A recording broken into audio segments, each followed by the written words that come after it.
Sunday was just not Aaron BannerGoodspeeds day. The Tsa confiscated his shaving cream. He thought he might be able to sneak it through airport security, but he got busted.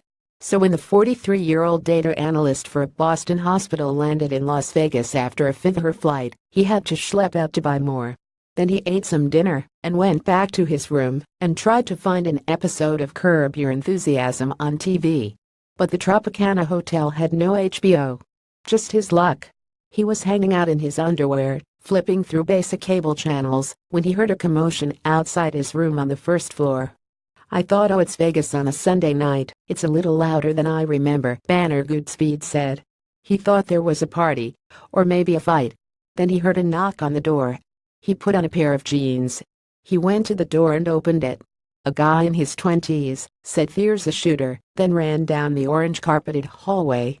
Then the crowd of people came in running, and as behind the door, he recalled. "The next thing I knew, there were 18 people in my room." Aaron BannerGoodspeeds, Las Vegas, October 4, 2017. Matt Stewart, Magnum for Time. They were all concert goers who had fled the Route 91 Harvest Festival when gunman Stephen Paddock opened fire from the nearby Mandalay Bay Resort and Casino, killing at least 58 people and wounding more than 500 others before taking his own life in the deadliest mass shooting in modern U.S. history.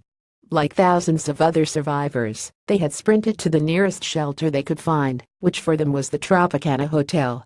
They didn't know that the gunman was working alone, that he was holed up on the 32nd floor of the Mandalay Bay, and had likely already shot himself. There could be other shooters, they thought. This could be a coordinated terrorist attack, like in Paris, they thought. Read more. They survived the Las Vegas shooting. But they don't want more gun control. The unexpected visitors turned off the TV, drew the blinds and sat in total silence. They didn't know where the bullets were coming from, he recalls.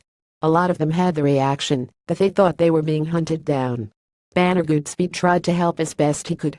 He passed around waters and told them his room number so they could tell their loved ones they were safe. When one survivor's mother kept calling the room phone, a minor panic rippled through the packed hotel room. People were genuinely scared that there was a terrorist at the front desk calling up room lines to find people and hunt us down, he said. It was really a bunch of people in full paranoia and shock. They didn't move or talk. They didn't exchange names for fear or making noise. The strangers sat in silence, frozen in terror. Whenever anyone heard a noise, everyone was like, "Shut up," he recalled. After about 5 or 6 hours of frozen silence, they began to hear reports that it was safe to emerge. Outside BannerGoodspeeds' room, the Tropicana was filled with survivors trying to make sense of the massacre. Kelsey Clark, a 25-year-old police officer from Olympia, Washington, fled the bullets while 8 months pregnant and sought shelter in the Tropicana. When she got there, she met a young girl who had a gunshot wound in her elbow and had watched her mother get shot in the chest. Her training kicked in, recalled Clark's husband Toby, 27. Kelsey was comforting her, trying to calm her down and tell her she's gonna be alright and she's gonna make it through this.